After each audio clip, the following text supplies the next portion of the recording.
Welcome to the Property Couch, where each week you get to listen to two of Australia's leading property experts. Bryce Holdaway, co-host of Location Australia on Foxtel's Lifestyle channel, and Ben Kingsley, chair of Property Investors Council of Australia and the 2014 and 2015 Property Investment Advisors of the Year. All right, folks, you're on the Property Couch, where each week Ben and I bring you the insider's guide to property finance and money management. Mate, end of financial year, welcome to you. G'day mate, how are you? Good, 2 days left. I know. Get your tax deductions in? Mate, you bought your pens at Officeworks and you squeezed in everything? Well, the most important thing is your depreciation schedules. Yes. If you've missed, it's too late now, pretty much I don't think you're going to get a depreciation schedule done tomorrow, but you should have, because that means you can go back 2 years. So that's why you need to get it in now, because there's a couple of years you can go back if you haven't already done depreciation schedule. So that's my big tip for those people. And obviously if people are doing, their income tax variations. What's your tip that they missed the boat? It's like we've said it last year, so if you go back to episode blah, it's going to be there somewhere.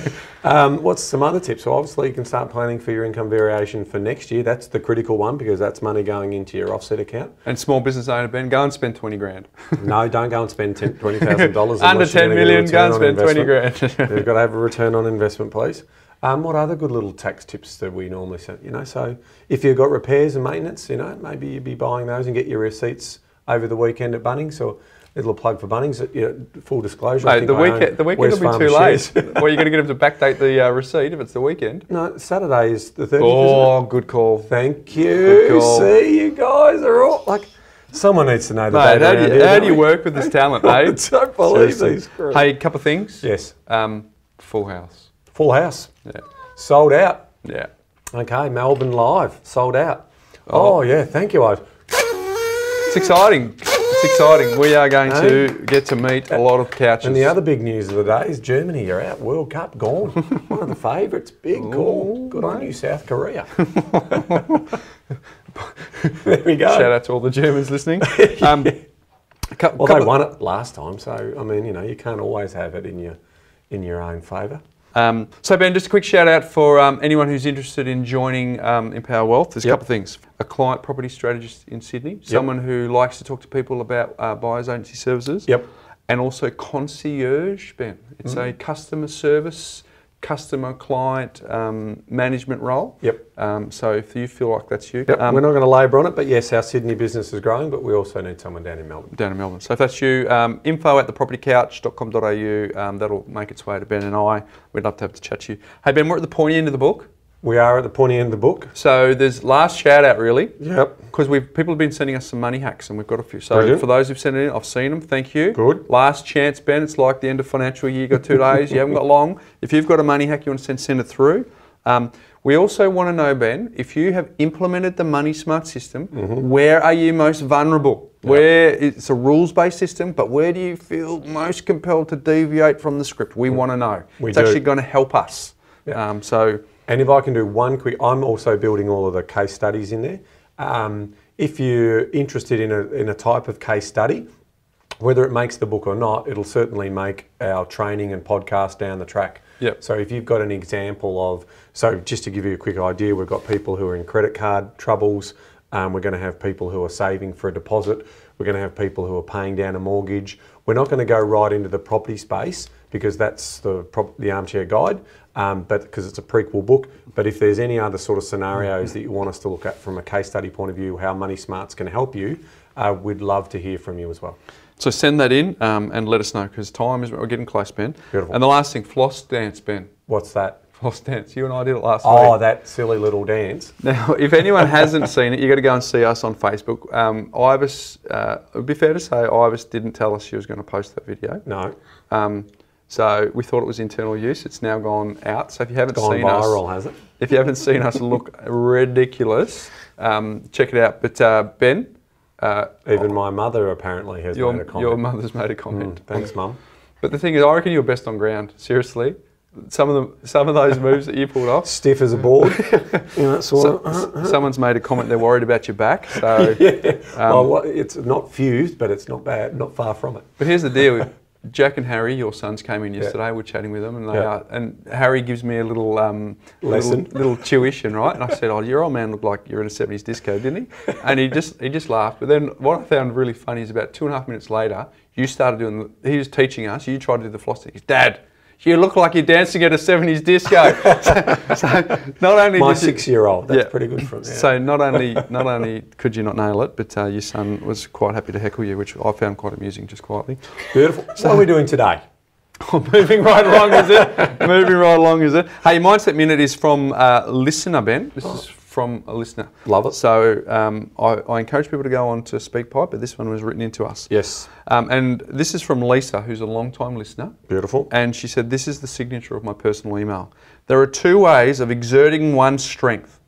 One is pushing down, the other is pulling up. And that's Booker T. Washington. So she's gone on to say, I once worked with 2 managers at the same time who personified each of these traits. So when I saw this quote, it really struck a chord. I never forgot how different the 2 personalities were and who I went out of my way for. Lisa, who's a long-time listener. There are 2 ways of exerting one's strength. One is pushing down. The other, Ben, is pulling up. Booker T. Washington. So I thought that was... pull up and bring people along on the journey is the message. People. Exactly. Empower them, Ben. Empower them. Great name. Great name. Hey, today's Q&A day, we love it. SpeakPipe, we always want our listeners to come and leave us a message. So here, Ivis, is our first one. Hi Bryce, Ben and Stiggy. My name is Joel. I'm from Adelaide, South Australia. The question I'd like to ask is what types of rooms and features do Australians want in the rental market at the moment? The property that I'm looking at is a 3-bedroom with an open living area and a large home entertainment room or a cinema room. Now, looking at that plans, I would probably convert that into a 4th bedroom, add some wardrobes because it's quite large. But I don't know what other Australians would want. So I would live there for a few years before renting it out.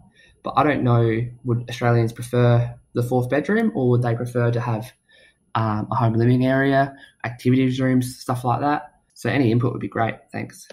Very good question, Joel.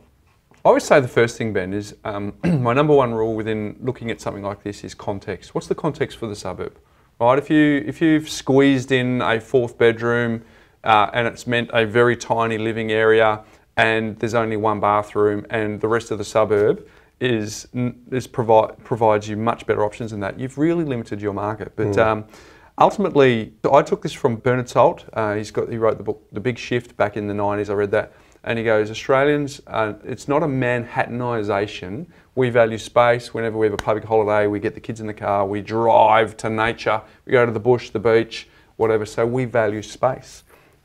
So for me, from the buyer's agent's perspective, if you can add another bedroom, all things being equal, and you haven't seriously compromised on the living space, it's just a proven fact that actually creates value. I mean, we have bought properties for clients where the intention was there was a precedent where just down the road there was someone with an extra bedroom, made the change, automatically created some equity. So all things being equal, extra bedrooms make a difference, but as long as it's not coming at the expense of, 4 bedrooms, 1 bathroom, that's a nightmare. Or the suburb norm does not support what you've done. They're my 2 caveats around that. Mate, if I lift your message up to the 30,000 view, look, I think of it like a pyramid, right? So I come back to this owner-occupier appeal piece, and I say this in terms of trying to explain it. If there was let's say there was a glut of properties in the marketplace, I'm talking, for whatever reason, half of our population was wiped out tomorrow, right? And that would mean that obviously rents would be at a premium. I mean, everyone would worry about why the population got wiped out. It might have been a war, but just think of it like Collingwood this. Premiership. It's as simple for me as what would be my preference from an owner-occupier. So if the price came down on a 2-rack mansion that I could rent that for $500 a week, would I rent it? Yep. Because it gives me convenience, it gives me access, it gives me everything. So I always, when I'm looking at buying property, think about the owner-occupier appeal for the renter, because the renter wants all the things that an owner-occupier wants. I mean, they don't think necessarily like a renter. They don't say, oh, because I'm a renter, I don't want this, I don't want that. There might be an argument where they don't want to do gardens, but that's about it. But if you give me a 4-bedroom, 2-bathroom home for for the same price I can do a unit in the same suburb, most people are going to go for the 4-bedroom home. Now that's not possible because the 4-bedroom home is probably worth double and would charge a premium rent. Now that rent is set by, by demand and supply. And the only reason we can command a rent of that level is because of the appeal, the demand. So Joel, coming back to your question, if it's got an extra room, that extra room could be a sewing room, it could be a storeroom, it could be a bedroom, it could be a study, it could be all of those things to those different people. So Bryce summed it up beautifully by saying, we will take the extra space so long as it's within our budget.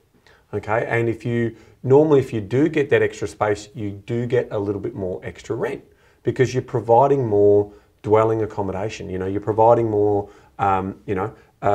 residence under which you're able to charge that out. So the bigger the property, the more bang for buck you're going to get from a rental point of view, and it's as simple as that.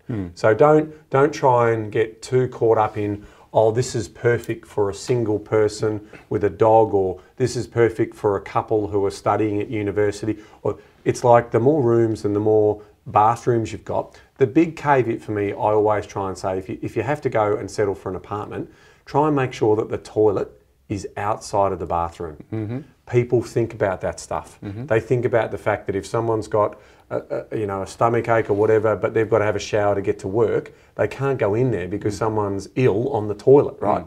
So it's little things like that that make all the difference. So a mandate for me is that.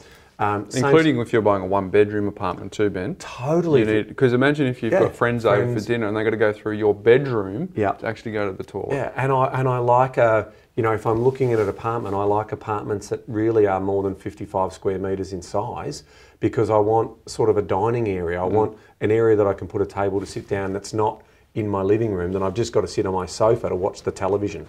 So that's a big thing for me. The separate laundry is a big bonus. And that's what normally happens, the bigger space, but that's why you pay a premium for it. So it still comes back to that whole fundamental of you will get more rent for something that has more demand.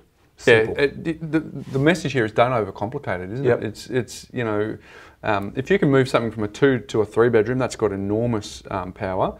3 to 4, it's great for families. 4 to 5, not so much. Maybe. No, but if you're offering me the 4 to 5, if you're offering me the 5-bedroom home at a 4-bedroom price, as a tenant, because the market might be soft at that time, guess what? The tenant's more likely to take the 5-bedder to put the surfboards in or to put the bikes in or to put whatever, because it's more storage. But as an investor, you want to appeal to the tenant, but you also want to make it a return on investment too. Correct. So if you've paid an absolute premium for the 5th and 6th bedroom and you're not going to get that return, that's when it starts to taper off.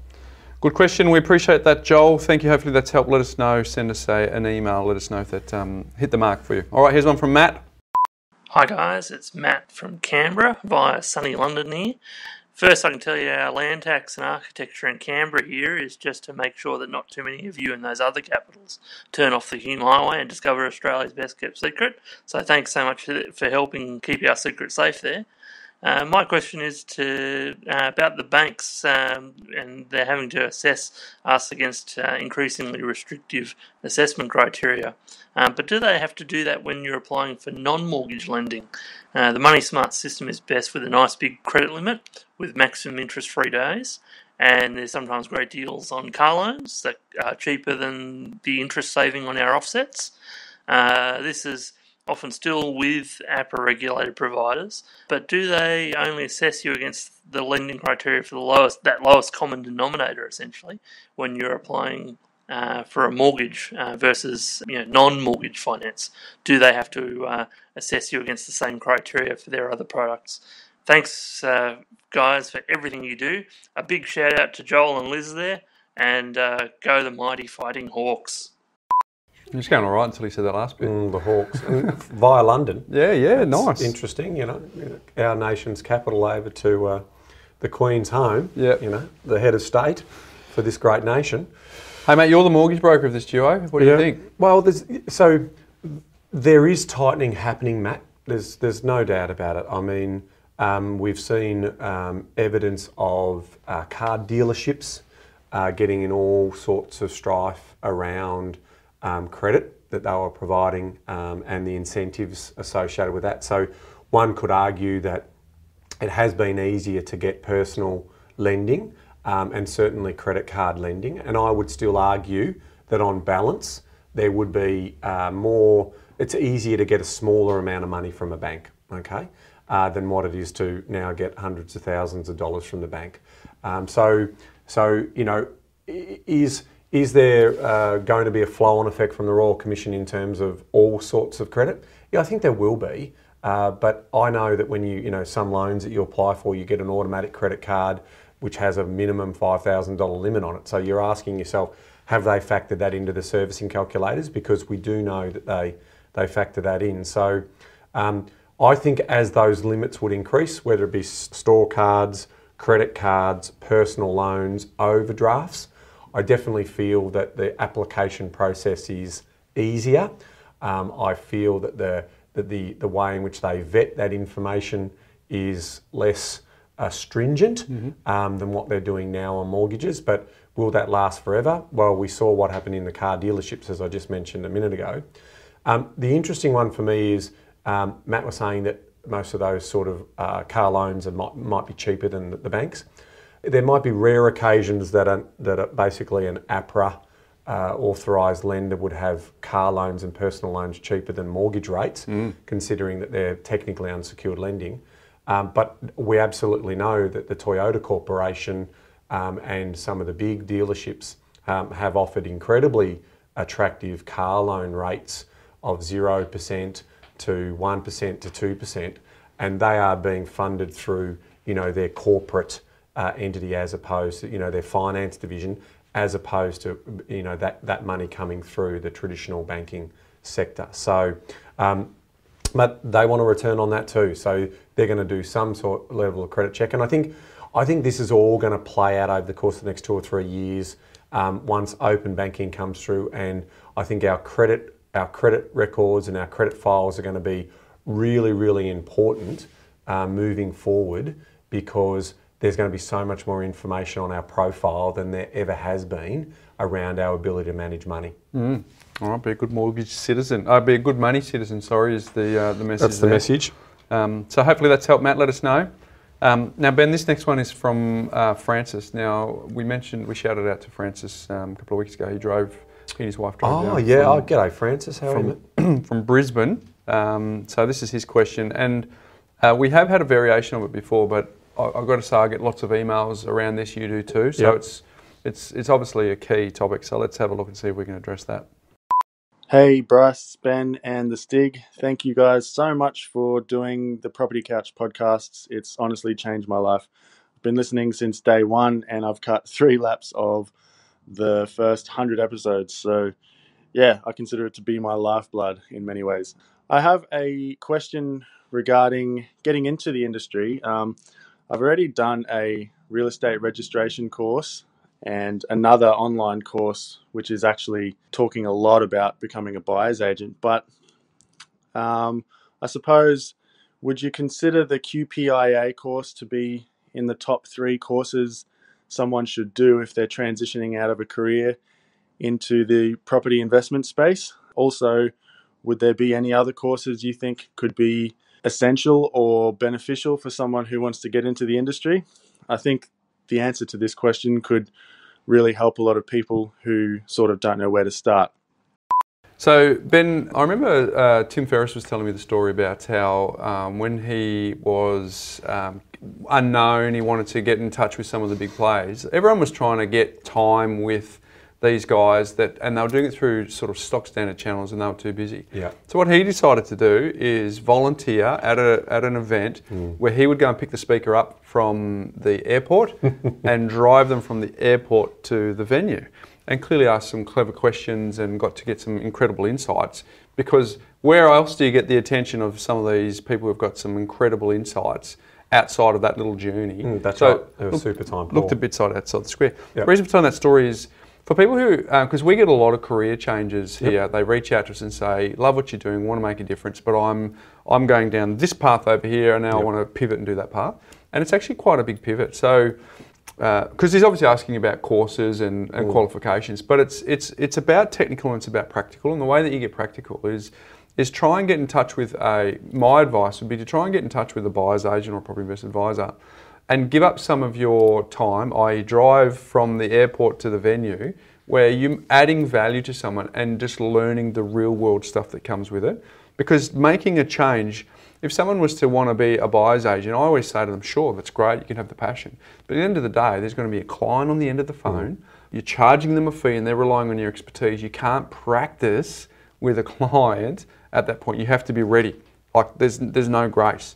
So the only way that you can be ready is to rub shoulders with people who will teach and mentor you. But you've also got to do it in a way that does, you know, how many times do people say, hey, reach out, can I buy you a coffee? And it'd be wonderful to do that, but we get none of our other agenda achieved. Yep.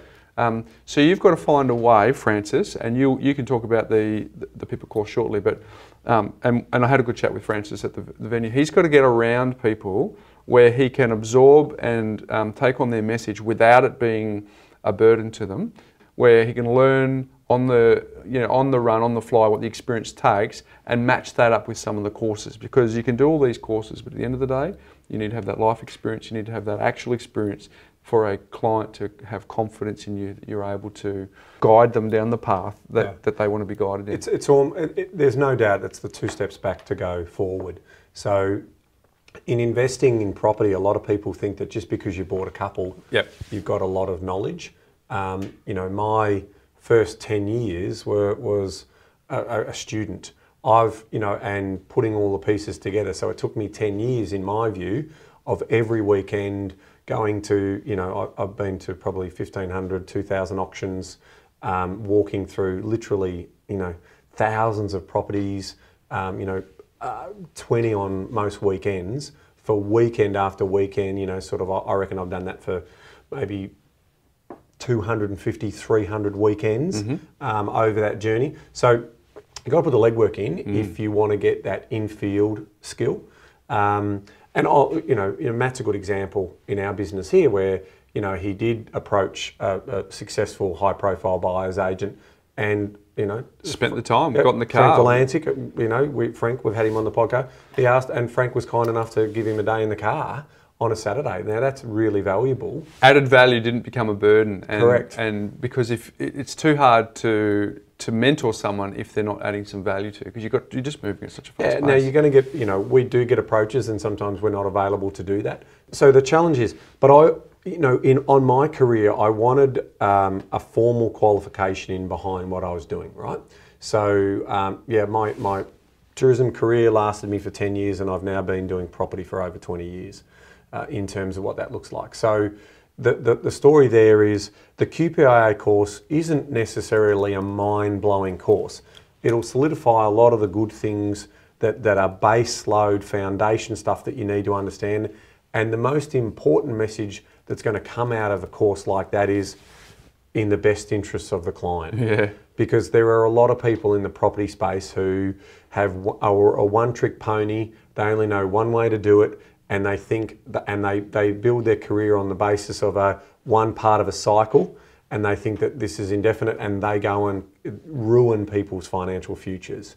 And so when you do the qualification and you are a specialist at what you do, and that's why we have specialists in different areas. So our property advice is different from our buyer's agents, because you can be a jack of all trades and then not be a master of any. So we've taken that view. That's not to say that there aren't buyer's agents out there who have a great foundation in property investing or a good understanding of mortgage lending, but they're not meant to be giving advice in that space. So that's the challenge. So I would always say to people, if a CV hits our desk and they've got QPIA, I'm going to say, okay, well, they've got my attention. Yeah, you've got my attention, and it's not, I'll always hire for attitude, train for skill, but if you've got that base load of information in there already, then you can follow up the practical with the actual study that you've done.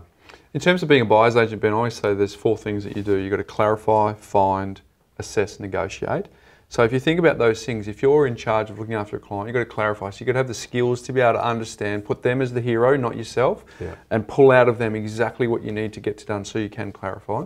Second thing is you need to be able to find. So you need to be able to go out in the market and find on-market and off-market, everything that's available. Then you've got to assess what you've found against what you've clarified, right? So you've got to have the ability to be able to do that. So first year medical student versus a 20-year medical practitioner have very different abilities to assess what they've found against the clarified client's needs. And then the last thing, you're going to be able to negotiate. So it's one thing to say you've turned up at 3 auctions. It's another thing to say you're the person at the front, know where to stand, how to deal with the agent. They're trying to control the pace up. You've got to try and control the pace down. You've got to survey the scene. So there's lots going on.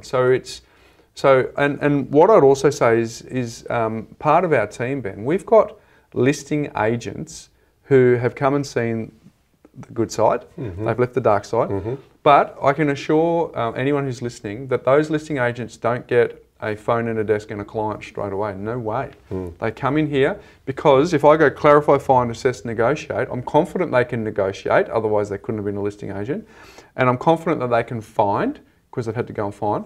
But I want to know if they can assess like an investor, not like a listing agent. And I want to know that they can clarify what the client's needs are, bring it all together as one package, and also be on the same page as what you and I talk about. Because I always say to a client, yes, you're not dealing with Ben or Bryce, but I can tell you you're dealing with people who have well and truly bought into the philosophy of what we talk about. So what you hear on this podcast, you're not going to hear a different message when you talk to our hand-selected team, because they're on board with what we're talking about. So that just gives a little insight to Francis and anyone else who's considering this, Ben. Francis is talking from a pivot to another industry, but if there's someone also who wants to be a buyer's agent, thinks, you know, I've been a project marketer or I've been a listing agent, I know how it works, I'd say to you, sure, you've got some of it to go, but being a buyer's agent is different to finding a listing, putting a 4-week campaign in place, getting it advertised, trying to attract as many people as you can, create competition so you get the best price for your vendor. That's not our MO. We've got other things going on. Correct. I mean, if I round that out, Bryce, I would just say, because there are other great businesses out there, the great businesses would normally put the client first, ensure that they have multiple solutions for the client. In other words, a tailored solution rather than a shoehorning into, you know, one strategy that they know really well that may not work all the time. So by client first, it's all about their cash flows. It's all about what they can do, and you can have a solution for them, whether it be a growth solution, a balance solution, or a yield solution, or a combination of all of those things. You know, and that their ethics and their track record speaks for themselves. You know, they won't deviate from that course of action, and they've got a really good name in the marketplace. They're the types of businesses that you want to be putting your CV into, because that's where you'll get your best learning. Oh, here, well said. So thanks to Joel for your question. Thanks to Matt also for yours. And Francis, we appreciate you putting yours in as well. Now, Ben, I normally pivot to the life hack at this point. Yeah. But I've got to tell you, we've got one from Francis also. Oh, so thank you, Francis. So bring it on. Here we go, Francis.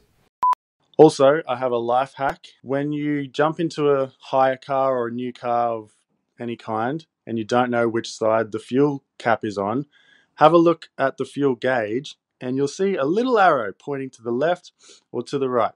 And that'll tell you if the fuel cap is on the left or the right. Thanks, guys. Awesome job.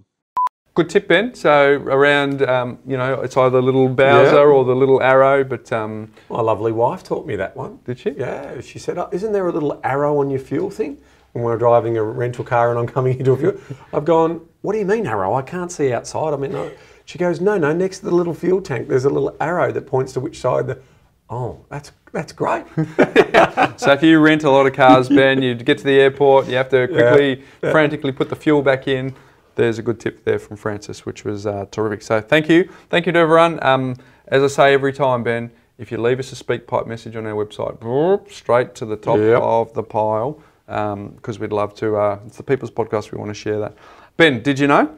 Did you know, Bryce? A couple of little quickies this week for Did You Know. August is the #1 time that we have the most babies. And more births in August. Yep, more births in August. So if you retrofit that back to, that's obviously December. Is that why they call it the festive season? A few extra drinks during the festive season. Maybe the Yuletide, the whole thing going on. Everyone's a little bit happier. I like that you've thought that. I like that you've well thought that through. And guess what? I'm an August baby. Or is that awkward? No. If you think that through, let's move on for you. Next one. Birds, Bryce, need gravity to swallow.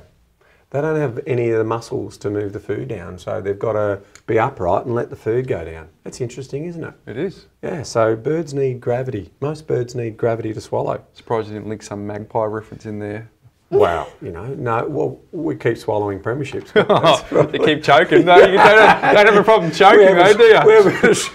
You fell for that beautifully, thank you. It doesn't go down easily for us, the old Premiership Cup. A last one, and this is, I'm a dog man. I'll declare that. I'm not necessarily a super cat person, but cats sleep 66% of their lives. That's the reason why. That's a cat's life, isn't it? If you can just, sleep around all the time. 9 lives, 66% you're asleep. It's just a good deal, isn't it? It's not a bad deal. 66% of their life. Special shout out to our cat lovers out there. I would love to do my numbers on how long I've slept in my life. That's ironic, given that you actually had an early to bed last night. I had a sleep last night. Yeah, that was the first. So, all right. Well, is that? That's it. There were 3 little, odd facts. I like it. Great, did you know, Ben? Sometimes you just got to mix it up. Mix all those little fun facts in. I like it. Hey, haven't done this for a little while, Ben, but we have been getting some terrific feedback on the reviews. Oh. And so I just wanted to do 2 things. One, shout out and say thank you. Yes, thank you. We read them. It fuels us. We appreciate that. It helps with the algorithm. Yep. 2, if you're a new listener, this doesn't apply to you. If you're someone who's like Francis, cut a few laps and it's added some value to your life, if you've got a chance just to rate us on the review there, we'd well and truly appreciate it. Also, I've been catching up with a few people of late, Ben, particularly at our TPC Live in Sydney, and the question is, how did you hear about the podcast and have you done a full lap? It's getting harder and harder to do a full lap now. We're up to 107, this is 178. Yep. There's a lot of, and so if you're not driving a lot or on lots of trains, it's hard. So the little life hack here, Ben, is if you do want to go back, the first 20 episodes are foundational, but play it at 1.5 speed so you can get through them. We've said that a couple of times. We haven't said that for a little while. But, and finally, Ben, for all of our new community who've joined us maybe in the last 20 episodes, thepropertycouch.com.au, download the Money Smarts. It'll transform the way that you manage your money in your household if you follow the simple rules-based system. So go and check that out, thepropertycouch.com.au. So just a couple of little things. Nice little shout outs. And social media, Ben. Even you're on social media these days. So you're at Ben Kingsley AU. I'm at Bryce Holdaway. And of course at The Property Couch. You've got to go to Facebook and check out our dance, Ben. It's ridiculous. That's on Twitter. That's the only, I'm on Twitter. You're only Twitter? Yeah, yes. There's a Facebook. No, you're a Twitter guy, aren't you? Well, there's a lot of good stuff on Twitter. Oh, I spend very little time on Twitter. Very little time. But I think I've got about 70 people or 80 people that I follow. So I find Twitter gets a bit negative too quickly. Not possibly, but I'm getting the links to the articles that I want to read and the insights, the innovation, the economists, all of those sort of people that I want to listen to. Very good. And before we sign off, Ben, just a little preview. Next week, we've got Jamin Fraser on. He's my personal development coach. I think I'm looking forward to that one. Yeah, and I'm confident. Like we throw a mindset one in every now and then, Ben. I'm confident to the listener that it is going to be well worth your while. Yeah, that's all I'm going to say. It's going to be well worth your while. So check in next week, episode 179. Our interview with my personal development coach. Sustainable mindset is probably how I'd like to. Yeah. How to make not how to make short-term change, how to make lasting change. And if that's you, tune next week. But until next week, Ben. Knowledge is empowering, Bryce, but only if you act on it.